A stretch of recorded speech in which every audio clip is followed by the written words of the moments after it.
Le téléphone portable, smartphone et tous les autres appareils électroniques nous sont très utiles au quotidien. Risque de courbature, de fatigue générale, d'insomnie, de faiblesse sexuelle, de surdité ou de cécité, des AVC, les charges électromagnétiques des téléphones portables, smartphones ou tout autre appareil électronique sont très dangereuses pour la santé et peuvent vous conduire à la mort. Utilisez désormais les autocollants anti-radiation GIA pour protéger et préserver votre vie. Les amis, faites comme moi, Gégé Lapino, en adoptant DMA GIA.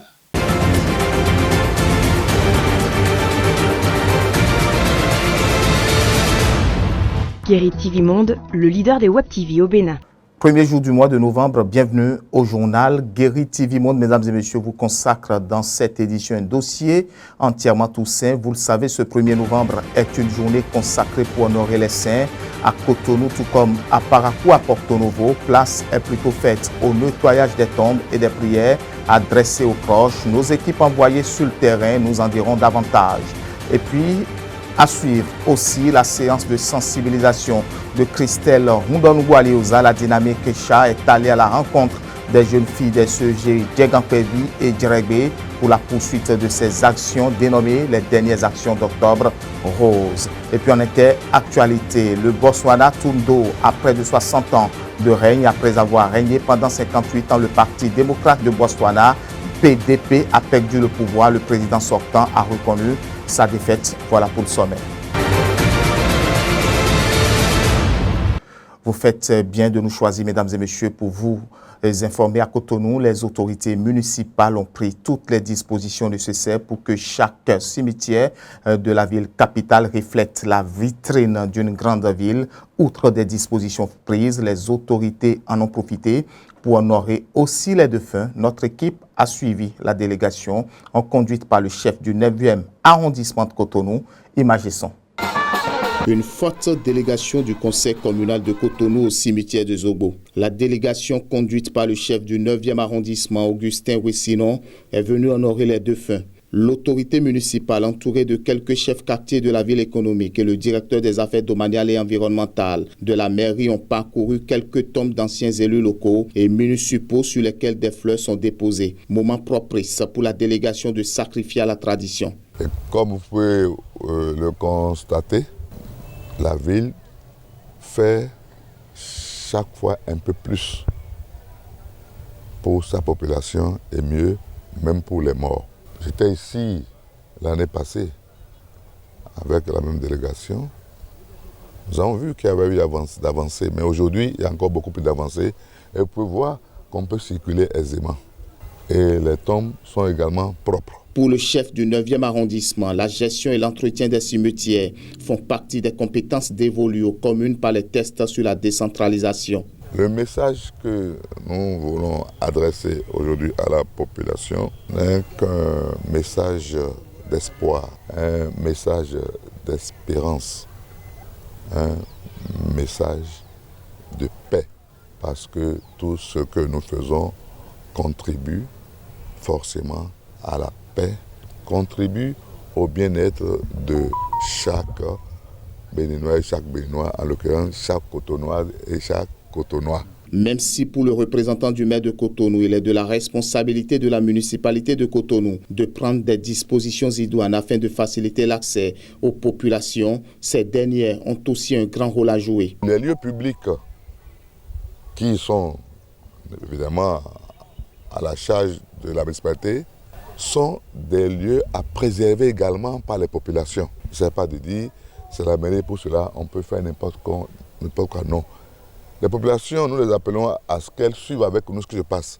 Si elles constatent des faits anodins, des dérapages, des problèmes qui n'honorent pas la ville, elles ont l'obligation de nous en informer en passant par le chef quartier, le chef d'arrondissement pour atteindre le maire, le SE, pour que nous puissions réagir à temps parce que nous n'avons pas nos yeux partout à la fois.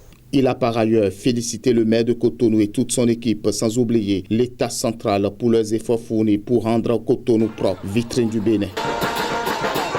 Ce vendredi 1er novembre 2024, les fidèles chrétiens ont célébré eux aussi la Toussaint, une solennité catholique qui honore tous les saints au cimetière de Danto, dans la commune d'Akpro-Misrété. Ils sont nombreux à aller se recueillir sur la tombe de leurs parents défunts. La rédaction a fait le constat pour vous. Faouzia Sefou et Aminou Malekhossou.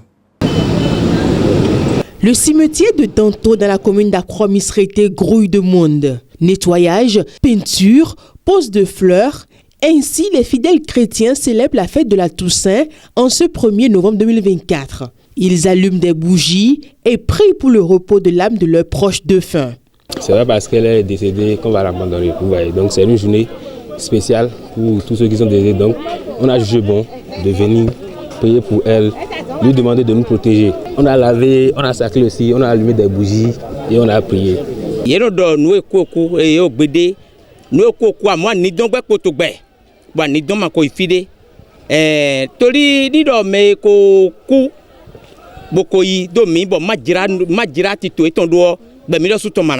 Les morts ne sont pas morts. C'est fort de cela nous célébrons avec foi la Toussaint. Une occasion pour embellir leur tombe afin que nos parents défunts soient heureux et la joie va rejaillir sur nous. Quand on abandonne une tombe, l'âme de la personne souffre. Moi, je suis venu arranger la tombe de mon papa et je suis persuadé qu'il sera fier de moi. Je le fais afin que mes enfants puissent faire autant pour moi.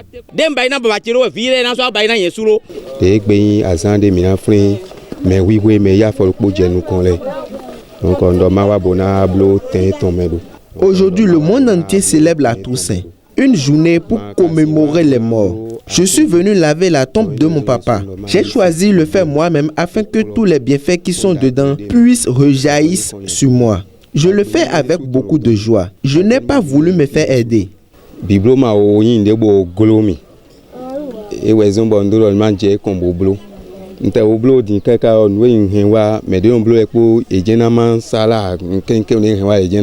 À l'occasion de cette célébration, les jeunes ouvriers se lancent dans les travaux d'embellissement et des activités de petits commerces.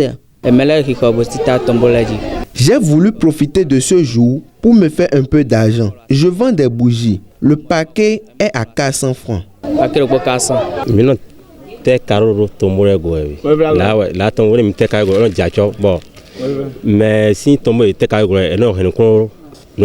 Mon métier consiste à poser des carreaux sur les tombes.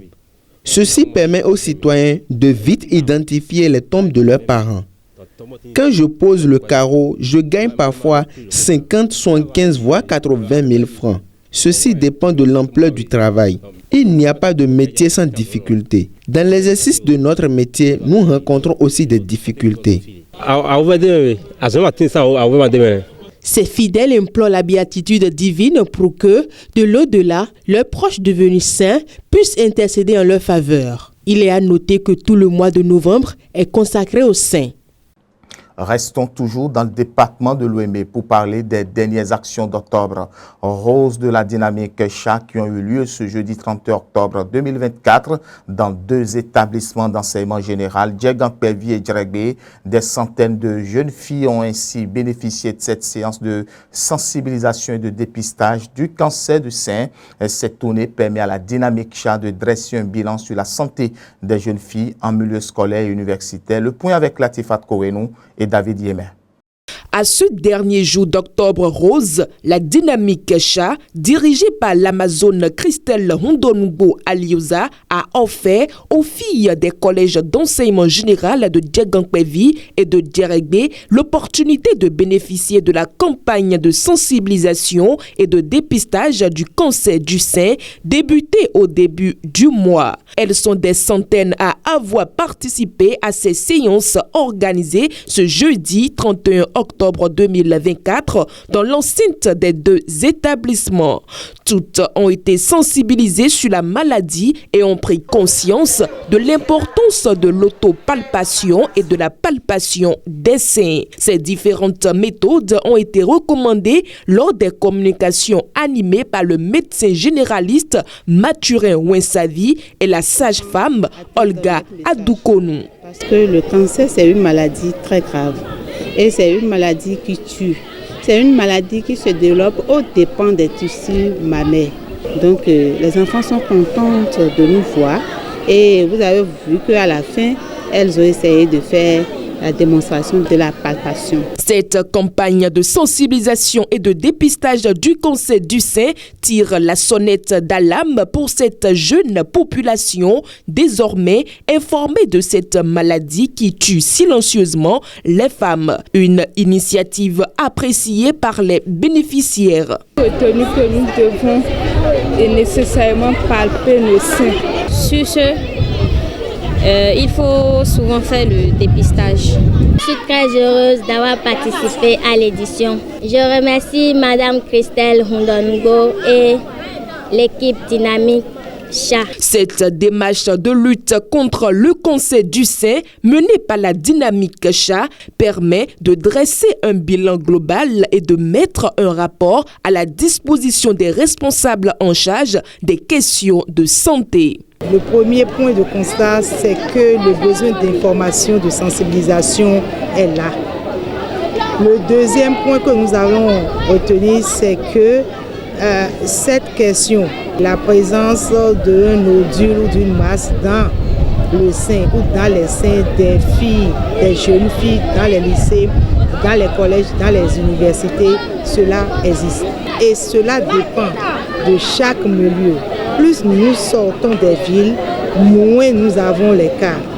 Mais quand nous restons dans les grandes villes, nous avons plus de cas.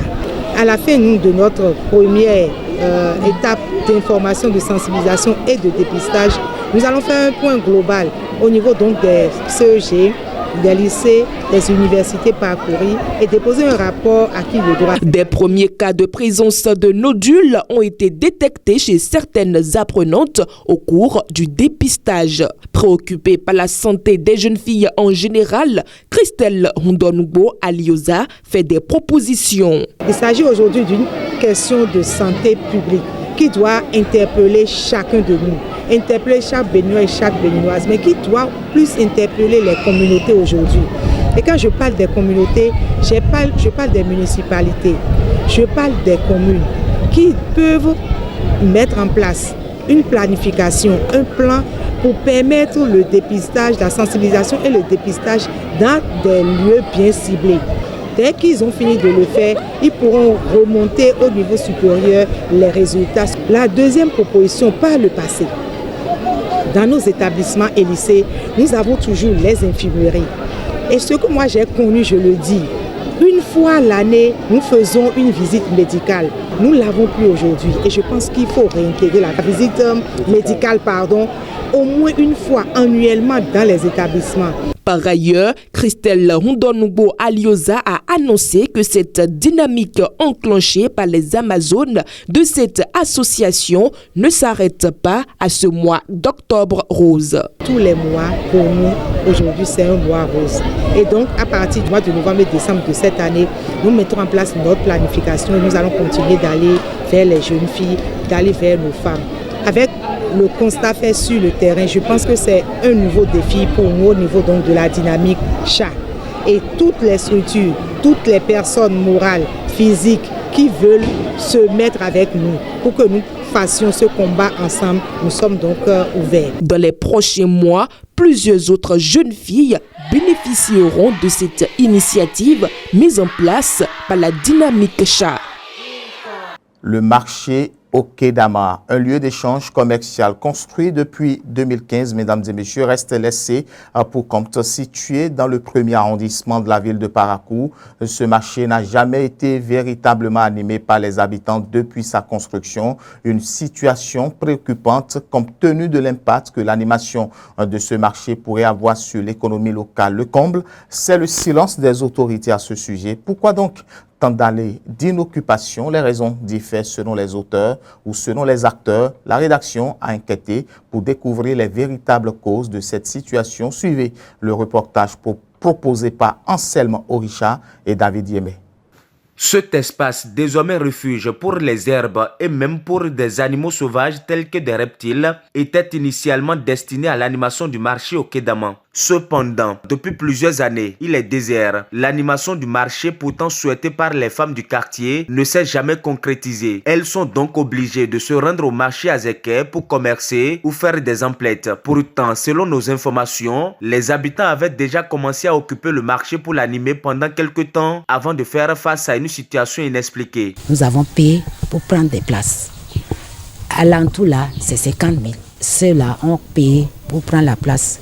Mais dedans, nous avons donné 2 000 tout juste pour aider ceux qui sont venus nous installer. C'est un taux forfaitaire. Mais pourquoi ça ne s'anime pas? On ne comprend pas. Le marché est loin de nous. Avec 2 000 francs, vous allez prendre 6 000 pour 300, aller-retour et aller payer pour 1 700. Nous avons œuvré, nous avons essayé. J'ai fait 3 mois avec mon sifflet pour passer de maison à maison pour que le marché s'anime. Alors que des dispositions ont été prises par les autorités municipales pour favoriser une bonne animation du marché, le chef du quartier pointait du doigt la responsabilité des habitants. Selon cet élu local, la réticence observée parmi la population serait due à une rumeur spirituelle infondée. Qui peut animer le marché si ce n'est pas la population elle-même? La mairie a déjà donné top de faire l'animation de ce marché-là. Le maire, Saltoka, est venu pour faire le lancement. On a fait les prières. Le CA est venu 2 fois, le maire est venu 2 fois pour ce marché-là. La population elle-même ne veut pas. Il y a les mauvais slogans. Que le premier reste, celui qui est venu premièrement peut venir rester dans ce marché-là, la personne va mourir. C'est un mauvais slogan, monsieur le journaliste. Il y avait des hangars qu'ils ont fait. Ils ont fait les dépasses. Après tout, ils ont abandonné pour partir. Joseph Balogun, un sage du quartier et membre du comité alors mis en place pour piloter les activités liées à l'animation du marché, a sa propre idée sur les raisons qui freinent encore le développement de ce lieu. Le marché qu'on a dit, marché du public pour le quartier, les gens viennent implanter des bornes comme si c'est un domaine réellement déjà vendu. Et on est parti. Ou à la main, coupe haute, on a réellement déterré toutes les bornes là. C'est le début même de notre problème, ça. C'est de là que sont sorties ces rumeurs-là, que réellement, si le premier qui va s'installer va mourir, cela va faire des choses de hautes là. Mais ceux-là qui ont voulu avoir de domaines là, de terrains là, qui ont borné tout là, ils vont vouloir que quelqu'un s'installe. Et les gens, eux aussi, ils sont en train de faire de leur côté pour que les gens ne s'installent pas. Quelle crédibilité peut-on accorder à cette rumeur selon laquelle la première personne à s'installer sur le marché aurait perdu la vie? À ce sujet, un tradit praticien répond. Par rapport à ça, la parcelle sur laquelle ces marchés-là sont éradiés appartient d'abord à qui? Il faut d'abord chercher à savoir, est-ce que la parcelle, si c'est litigieux, si la parcelle est litigieuse, là, ça pose un problème.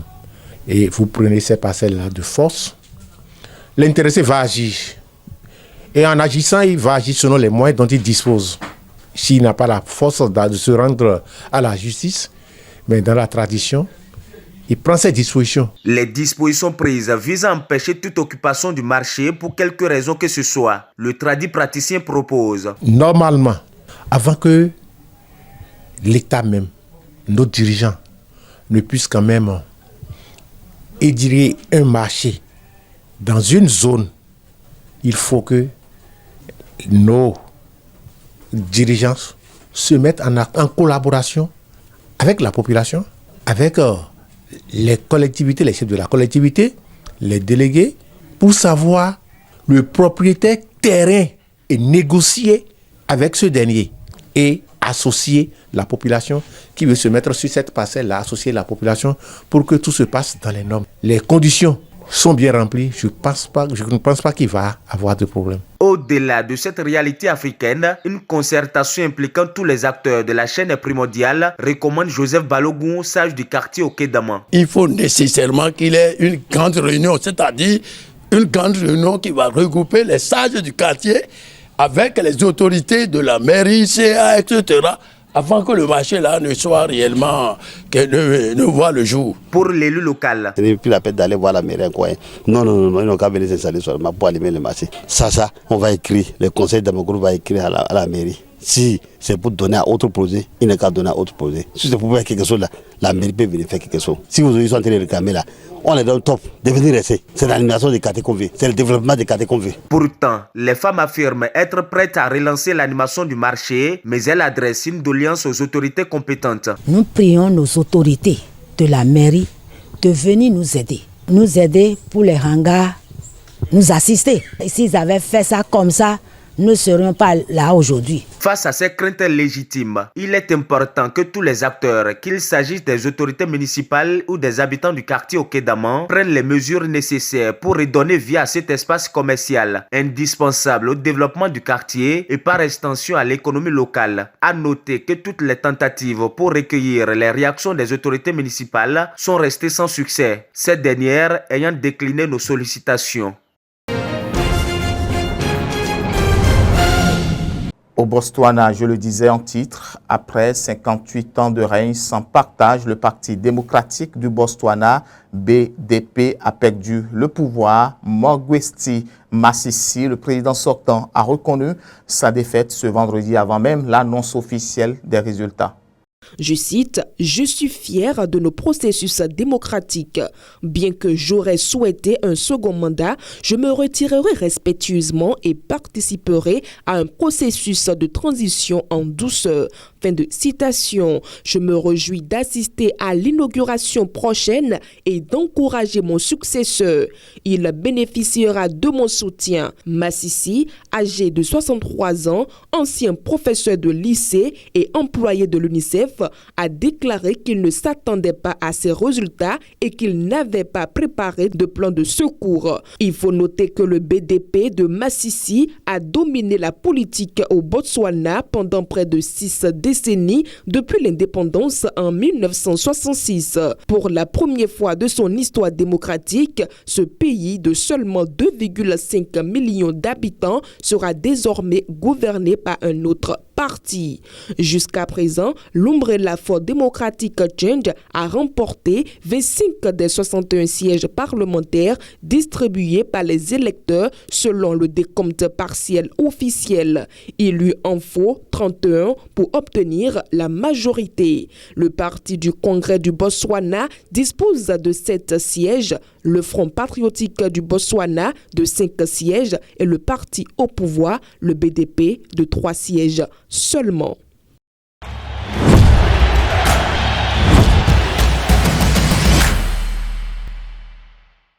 Et puis la Libye ne décollait pas après la décision de la Confédération africaine de football CAF de sanctionner le pays suite à l'annulation de son match face au Nigeria dans le cadre des éliminatoires de la CAN 2025. La Fédération libyenne de football est montée au créneau. Elle est prête pour une bataille judiciaire. Patrice Ayouton. Oui, Mathieu Kolawale-Bokor, la Libye souhaite défendre ses intérêts. Selon les informations de BBC Africa, la Fédération libyenne de football se dit prête à recourir au plus haut niveau de contentieux pour tenter d'annuler ces sanctions jugées disproportionnées. Je cite, « Les points de match ne peuvent pas être attribués de cette manière. C'est un précédent que le football africain n'a jamais connu auparavant. Celui qui s'abstient de jouer avant l'annulation de match doit être considéré comme un perdant », a déclaré le président par intérim de la Fédération libyenne de football, Abdounazer Ahmed. Pour rappel, les Super Eagles du Nigeria ont boycotté le match de la 4e journée des éliminatoires à Benghazi après que leur avion en provenance du Nigeria ait été détourné de sa destination prévue et que leur équipe ait été bloquée dans un terminal de l'aéroport pendant la nuit. Quelques jours plus tard, le comité de discipline de la Confédération africaine de football, CAF, a reconnu la Libye coupable, accordant au Nigeria une victoire 3-0 et infligeant une amende de $50,000 à la Fédération libyenne de football. Fin de cette édition que nous vous remercions d'avoir suivi. Prenez soin de vous, mesdames et messieurs.